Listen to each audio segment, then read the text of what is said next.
Hello नमस्कार दोस्तों, स्वागत है आपका चैनल चैरेटर पे। मैं शिव कुमार लेके आ गया हूँ एक और नई वीडियो।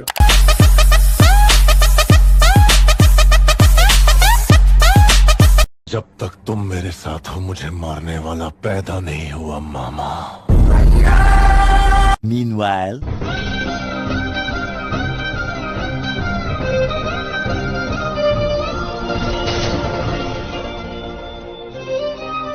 बिल्कुल, और 6200 वोट का अंतर है। ये शुरुआत से लल्लू सिंह जो है वो ये सवाल यहाँ पर है। देखिए, ये सवाल यहाँ पर ये राम की अयोध्या है, अयोध्या की सीट है। राम मंदिर के मुद्दे पर बीजेपी को ये लग रहा था कि राम के नाम पर ये चुनाव सीधे 400 पार जाएगा। और अयोध्या सीट अगर बीजेपी लूज कर रही है, हार रही है, तो मुझे लगता है कि ये सबसे ज्यादा चर्चा का विषय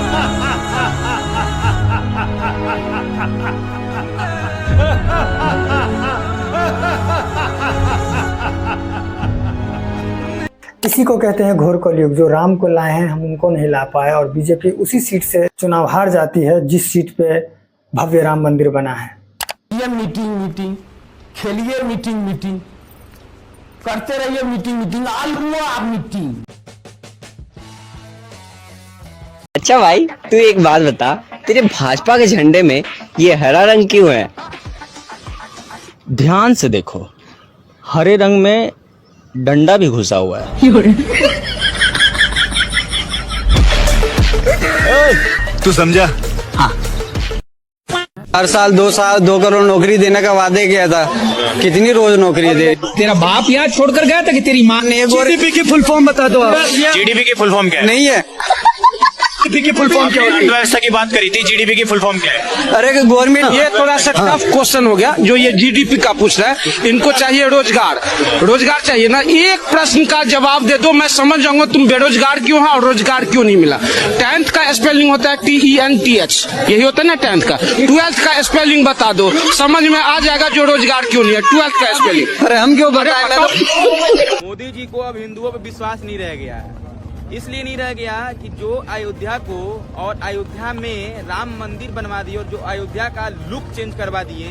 जो अयोध्या में अयोध्या को कोई जान नहीं रहा था, उस अयोध्या में आज लाखों की संख्या में यात्रीगण आ रहे घूमने के लिए। और अयोध्या वासियों ने क्या दिया मोदी जी को? राम मंदिर के बदले हरा दिया। हम हिंदुओं को अभी तक ये समझ में नहीं आ रहा है कि हम हिंदू जात पात में उलझे हैं। इसी भव्य राम मंदिर की जगह अगर अयोध्या में भव्य मस्जिद बनाई जाती तो आज सारे मुसलमान देश के मोदी जी को वोट देते। राम लेने के लिए आई हूँ, अपनी मर्जी से ही आई हूँ। पहले मैं मुस्लिम में थी, हम हिंदू हूँ। गायत्री परिवार में आके हमने धर्म परिवर्तन चेंज किया। फिर हमारी शादी हुई विधि विधान से, पूरी अच्छे से। उन लोगों ने सब मेरे सम्मान किया, इज्जत दी उन लोगों ने, सबने। मुझे बहुत अच्छा फील हो रहा है, मुझे सम्मान मिल रहा है यहाँ पे। हिंदू धर्म इसलिए पसंद था क्योंकि इसमें 3 तलाक नहीं होते हैं। मुझे पूजा वूजा करना अच्छा लगता है। अब थोड़ा सा अल कुरान की सूरतों को देख। हमें बचपन से सिखाया जाता है कि हिंदुओं को काफिर क्यों बोले भाई। मैं तो पूछती हूँ, आंखों में आंखें डाल करके। मैं मदनी से पूछ रही हूँ, मैं नाम ले रही हूँ। चलिए, मैं मदनी से भी पूछ रही हूँ, मैं बुखारी से भी पूछ रही हूँ, मैं तौकीर से भी पूछ रही हूँ, मैं सलमान से भी पूछ रही हूँ, मैं साजिद रशीदी से भी पूछ रही हूँ। और जितने भी अपने आप को इस्लाम धर्म के ठेकेदार भारत में बनते हैं, मैं उन तमाम दाढ़ी टोपी वालों से मैं पूछ रही हूँ कि इमाम हसन हुसैन को किसने मारा था? जिसने मारा था उसी को काफिर बोलेंगे। हजरत अली, बीबी फातिमा रजी अल्लाह ताला अन्हो के खाविंद शौहर को किसने मारा था? उनके बगल के नमाजी ने मारा था, तो हम उसको काफिर बोलेंगे। भाई सनातनियों ने तो मारा नहीं था। हमारे शब्बीर को, हमारे पैगंबरों को, या हमारे प्रॉफिट मोहम्मद सल्लल्लाहु अलैहि वसल्लम के नवासे को, प्यारे नवासे को, इमाम हसन हुसैन को तो सनातनियों ने नहीं मारा, तो वो काफिर कैसे हुआ? जिसने मारा वो काफिर हुआ। ये बड़ी अच्छी बात कही आप। ये हमारी बहन ममता, ये मामूली आदमी है, मजबूत आदमी है ममता। उसकी ताकत थी, चाहे कहां से लड़के आए। कहा था ममता जी ने कि हम अगर बनाते हैं तो हम रेल लेंगे। रेल हम लोग बाहर से जो सपोर्ट कर सकते हैं गवर्नमेंट को, आप लोग नहीं कर सकता है। कि आप लोगों को मिनिस्ट्री का जरूरत है, हमारा नहीं है। नहीं। हाँ महोदय, इनके सिद्धांत पर, असूल पर हम उंगली नहीं दिखा रहे हैं। ये बात सही नहीं है कि रेल मांगा गया था। नहीं मांगा गया था तो नहीं मांगा गया था तो नहीं मिलेगा कभी। सुनिए लालू जी, लालू जी, आपको क्या चाहिए? नहीं बैठेगा, नहीं बैठेगा। आइए बेगम,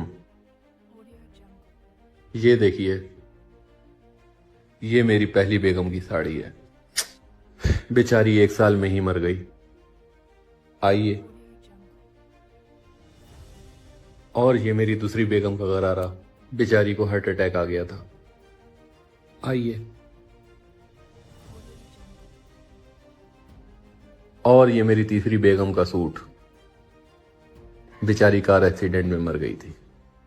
लेकिन नवाब साहब, अब आप फिक्र ना करिए, क्योंकि अब आपकी शादी मुझसे हुई है।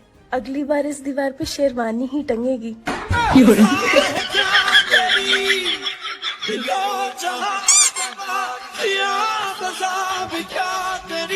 बेगम ने तो मौज ही कर दी। या तो इन्होंने कुछ गड़बड़ पहले से कर रखी है कि इनको मालूम है कि हमें 400 मिलने वाले हैं, बैगन है कि नहीं?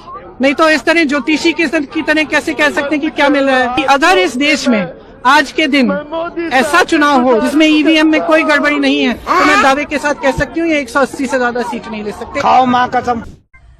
दोगले हिंदुओं, बच गए तुम लोग इस बार। हाथ में सरकार आते आते राम भक्त हिंदुओं ने बचा लिया, नहीं तो राहुल हमें आरक्षण देता। अयोध्या में मंदिर की जगह दोबारा से मस्जिद बनती हमारी। मगर 5 साल और सही, बनेगी बनेगी, अल्लाह की रहमत होगी।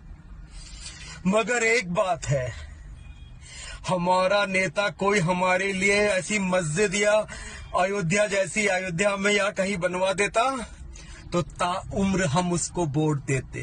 400 क्या 450 500 सीटें लाते। तुम इतने काफिर हो, मोदी ने तुम्हारी सब कुछ किया, तुमने वोट भी नहीं दिया। थो थो, लानत है तुम पे, हम कर रहे हैं लानत तुम पे।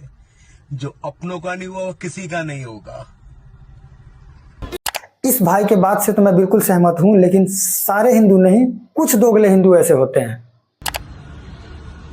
नमस्कार मित्रों, जिस कांग्रेस सरकार ने स्विट्जरलैंड क्षेत्रफल जितनी जमीन चीन को दे दिया, आधा कश्मीर पाकिस्तान को दे दिया और बिना किसी सुनवाई के जमीनें वक्फ बोर्ड और चर्च को बांट दिया, आज वो कांग्रेस सरकार कह रही है कि मोदी जी ने देश बेच दिया।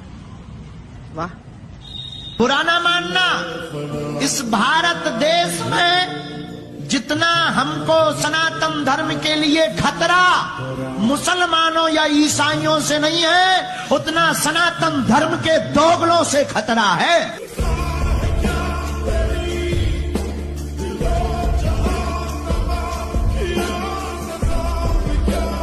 आशा करता हूं कि आप लोगों को वीडियो अच्छा लगा हो। अगर वीडियो अच्छा लगा तो प्लीज़ लाइक और कमेंट करके बताएं। चैनल पे नए हैं तो चैनल को सब्सक्राइब करें। मिलते हैं किसी और वीडियो में, तब तक के लिए जय श्री राम।